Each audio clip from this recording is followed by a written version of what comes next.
एका एका मतदारसंघामध्ये लाख लाख दीड लाख मतदान झालं आणि उर्वरित त्याच्यामध्ये मतदानच झालं नाही आणि काँग्रेसचे आणि महाविकास आघाडीचे उमेदवार जिंकून आले। तेव्हा वोट चोरीचे वोट जिहादचे कोणीच आरोप केले नाही।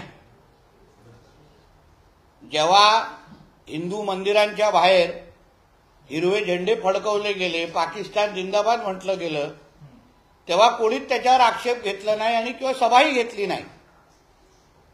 आता जेव्हा हिंदुत्व विचाराचं सरकार येण्यासाठी महाराष्ट्रातल्या हिंदू समाजाने जे काही लोकसेवेच्या नंतर हिरवा गुलाल उधळला गेला त्याचा उत्तर अगर भगवा गुलालाने अगर दिलं तेव्हाच आता वोट चोरीचे आरोप व्हायला लागलेले आहे। असो, पण हेही मला वाटतं की राजसाहेबांच्या बरोबरचे आजकाल ज्यांच्या मांडीला मांडी लावून ते बसतात संगतचा असर असू शकतो। कारण का उद्धवजी आणि त्यांचा मुलगा आदित्य ठाकरे यांच्या मेंदूची साईज केवढी आहे हे आता महाराष्ट्राला चांगल्या पद्धतीने माहिती आहे। एक दोन दिवसा अगोदर आदित्य ठाकरेंनी दिल्लीच्या ट्रान्सपोर्ट डिपार्टमेंटचे फोटो छापून ट्विट केलं होतं, म्हणजे हे त्यांच्या मेंदूची साईज। आणि ज्या पद्धतीने कालच्या सभेमध्ये वाढवण बंदराच्या संदर्भात उल्लेख करत असताना मी छातीटोक पद्धतीने सांगतो की आदरणीय राजसाहेबांना चुकीची माहिती दिली गेलेली आहे। मी स्वतः त्या खात्याचा मंत्री आहे, बंदर खात्याचा। महाराष्ट्र सरकार म्हणून वाढवण बंदरमध्ये आमचा 26% वाटा आहे महाराष्ट्र सरकारचा, 26%। आणि त्या बंदराच्या प्रत्येक गोष्टीमध्ये प्रत्येक हालचालीचा साक्षीदार हा त्या खात्याचा मंत्री म्हणून मी स्वतः आहे। प्रधानमंत्री असतील, आमचे मुख्यमंत्री असतील आणि आमचे सगळेच बंदर खात्याचे अधिकारी अतिशय चोख पद्धतीने आणि बारकाईने या वाढवण बंदरामध्ये सगळेजण काम करतायत।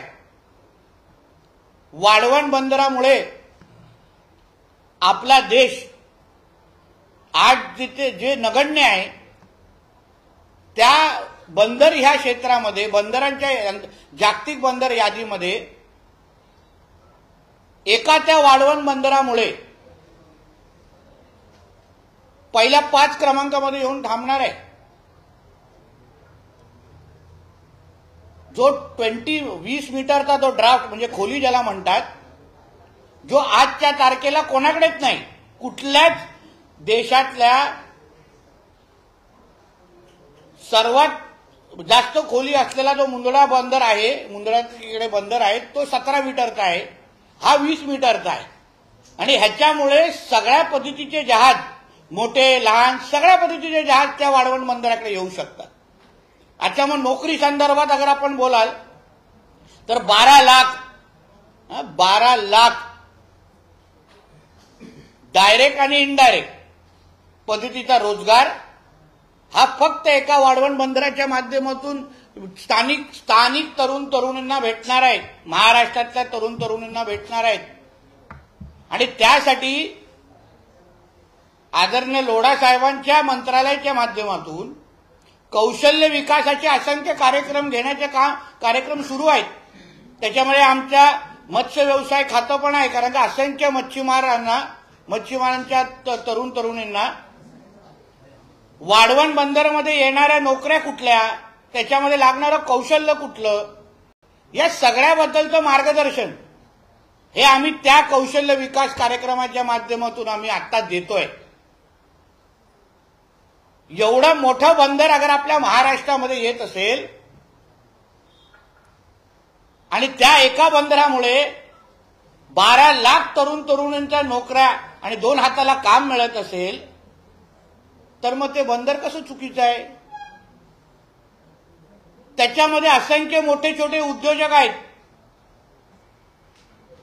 काही मराठीही आहेत, मोठ्या प्रमाणामध्ये खरं तर मराठी आहेत, जे त्या वाढवण बंदरामध्ये आज त्यांनी गुंतवणूक केली आहे, कामं करतायत आणि मोठे होत आहेत।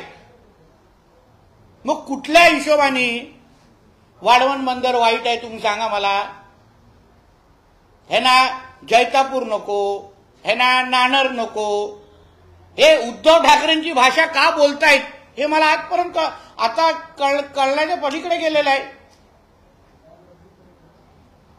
चांगल्याला चांगलं म्हणणं हे माणुसकीचा धर्म अगर असेल तर आपल्या महाराष्ट्रामध्ये एवढा मोठा बंदर येत आहे, त्याच्यामुळे महाराष्ट्र आणि देशाचं नाव बंदर यादीमध्ये अगर मोठ्या प्रमाणामध्ये तिथे पोहोचत असेल तर कोणाचा त्याला विरोध होता कामा नये असं मताचा मी आहे.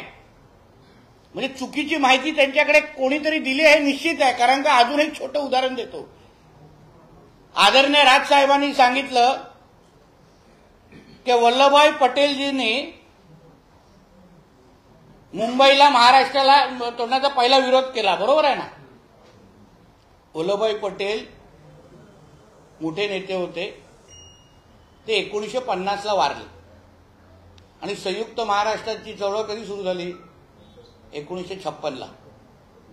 तर त्यांनी विरोध नेमकं कुठून केला, कसा केला हे सांगितलं पाहिजे ना. जे 1950लाच अगर गेले असतील तर 1956च्या चळवळीला त्यांनी कसा सहभाग घेतला, कसं मत नोंदवलं, एआयच्या माध्यमातून का असं काय तंत्रज्ञान तेव्हा होतं का ह्याची माहिती तर दिली पाहिजे. अशा पद्धतीची चुकीची माहिती अगर आदरणीय राजसाहेबांपर्यंत पोहोचत असेल आणि एवढा मोठा नेता अशा बाबतीची अगर भाषा करत असेल ना तर हे चुकीचं आहे, हे कोणाला मान्य नाही. अशा पद्धतीच्या चांगल्या प्रकल्पाला विरोध, चांगल्या प्रकल्पाला गैरसमज कोणीही करू नये असा मताचा मी आहे. अहो अदानींना भेटीगाठी सगळेच करतात, फोटो आहेत शिवतीर्थावर येणाऱ्या अदानींचे, मातोश्री त्यावर येणाऱ्या अदानी. अगर कुठला उद्योजक अगर आपल्या महाराष्ट्रासाठी देशासाठी अगर रोजगार निर्मिती गुंतवणूक करत असेल तर त्याला विरोध कशाला करतोय आपण, विरोध कशाला करतोय. म्हणून वाढवण बंदरा बाबतीमध्ये तरी कुठलंच चुकीचं काम होत नाहीये. उलट आपल्या महाराष्ट्राला अभिमान वाटावा अशा पद्धतीचं काम, आणि त्याच्यामुळे असंख्य तरुणांच्या 2 हाताला काम या फक्त ह्या वाढवण प्रकल्पाच्यामुळे मिळणार आहे, हे मी छातीटोक पद्धतीने सांगू शकतो. राज ठाकरे असं म्हणतात की मराठी माणसावर मुंबईवर वरवंटा फिरवण्याचं काम हे लोक करताय आणि मी त्यांना सोडणार नाही. अरे कसला वरवंटा आहे सांगून तरी पाहिजे मला, सांगितलं पाहिजे मला. जसं मी तुम्हाला सुरुवातीला बोललो, हा वोट चोरीचा वोट जिहादचा आरोप लोकसभेच्या नंतर का करत नाही. आता तुम्हाला हिंदू कुटुंबाच्याच मध्ये जाऊन मतदार यादी तपासायची आहे. मग मालेगावला कधी जाणार, भिवंडीला कधी जाणार, नळ बाजारला कधी जाणार, भैरमपाड्यामध्ये कधी जाणार, तिथे मालवणीमध्ये कधी जाणार. तिथे जे एका घरामध्ये 40-40, 50-50 बांगलादेशीने रोहिंगे कोंबून ठेवले होते, त्यांना कधी प्रश्न विचारणार. नल बाजारमध्ये जाऊन विचारा, एका घरामध्ये 30-30, 40-40 कसे राहतात त्याच्याबद्दल कधीतरी विचारलं पाहिजे. जाऊन यादी घेऊन जावा ना त्यांच्याकडे.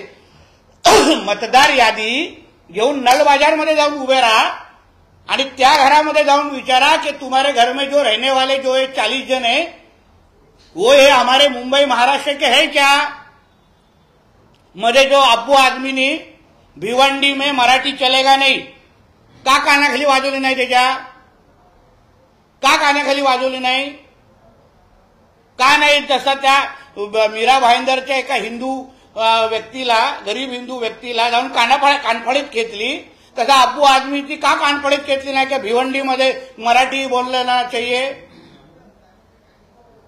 म्हणजे मतदार यादी तुम्हाला लोकसभेच्या नंतर झालेल्या वोट जिहादच्या निमित्ताने तपासायची नाही.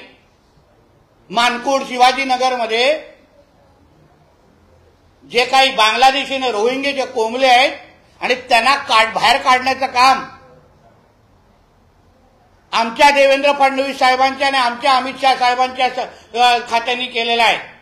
असंख्य बांगलादेशी आणि रोहिंग्यांना जे चुकीचे आधार कार्ड घेऊन मतदान करायचे त्यांना बाहेर काढण्याचं काम आमच्या सरकारने केलेलं आहे.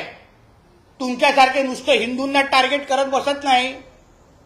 किरीट सोमयाजींनी काढलेली माहिती कधी वाचली आहे? मालेगावमध्ये काय धिंगाणा चालू आहे ते काय आमच्या मुंबई महाराष्ट्रातले आहेत? ते सोडा. कधी भिवंडी आणि इथल्या घोडबंदर रोडच्या पुढे जाऊन पलगाम नावाच्या गावाकडे जावा. पलगाम बघा त्याच्यामध्ये काय चाललंय, किती राहतात. त्यांना मतदार यादी घेऊन जावा. त्यांच्या घराघरात जावा, मोहल्ल्यामध्ये जावा आणि विचारा मोहल्ल्यामध्ये तुम इधर का है कि तुम्हारा पाकिस्तान के रहता है तुम इधर. विचारा यादीमध्ये त्यांची नावं आहेत का? आहे का हिंमत? नुसतं हिंदूंना नुसतं त्या महाविकास आघाडीच्या नादात लागून टार्गेट अगर कोण करत असेल तर हे हिंदुत्व विचाराचं सरकार आहे राज्यात आणि देशात.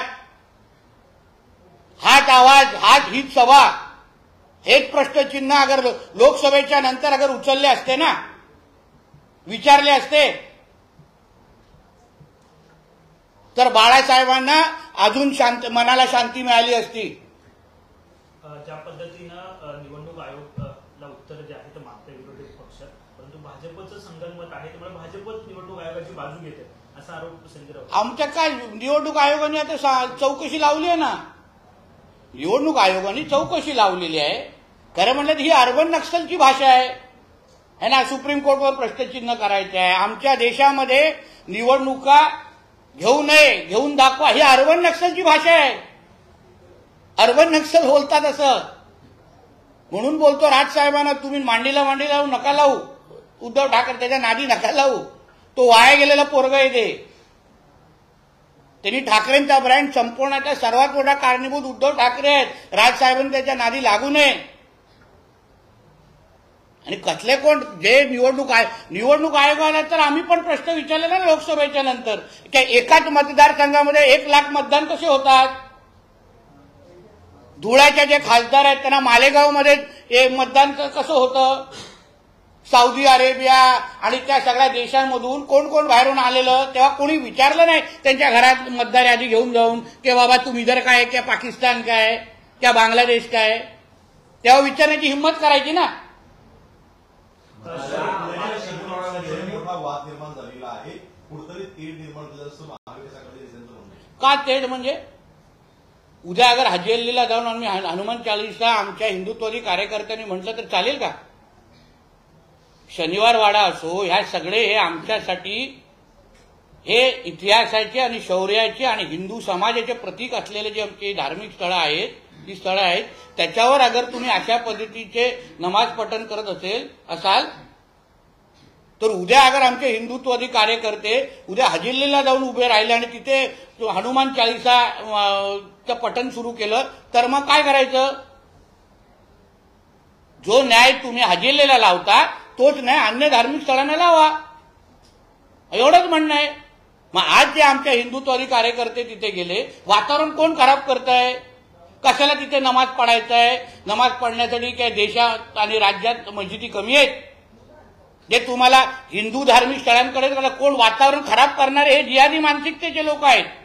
आणि मग उद्या हिंदू संघटनेने अगर आवाज उचलला तर चूक काय केली? म्हणून बोललो ना, उद्या हजेलीच्या इथे अगर अचानक जय हनुमानचा नारा दिला गेला तर मग कोण बोलू नये. आरेला कारेचा अगर विषय असेल ना तर हिंदू समाज पण आवाज उचलू शकतो. पण कोणालाच वातावरण खराब करायचं नाहीये. म्हणून प्रत्येकाने आपल्या आपल्या जी काय जागा दिलेली आहे तिथे जाऊन तुमचा हे करा ना, तुम्हाला काय करायचंय ते प्रार्थना करा. निवडणूक आयोगाने भाजपच्या विरोधात महाविकास आघाडी 1 तारीखला मोर्चा काढणार आहे. अहो ते सगळे मोर्चे पहिले मोहल्ल्यांवर काढा. 1 तारखेचा एक मोर्चा पहिला मोहल्ल्यांवर काढा. कुठल्या तरी वोट चोरी तिथून होते, वोट जिहाद तिथून होतंय. हेच मोर्चे लोकसभेच्या नंतर का काढले नाहीत? तुम्हाला देशामध्ये अगर लोकशाही पाहिजे, सगळ्यांना समान न्याय पाहिजे ना, तो लोकसभेच्या नंतर चिडीचूप कशाला होते, सगळे गार कशाला होते? कारण तुमचे एवढे खासदार आले म्हणून.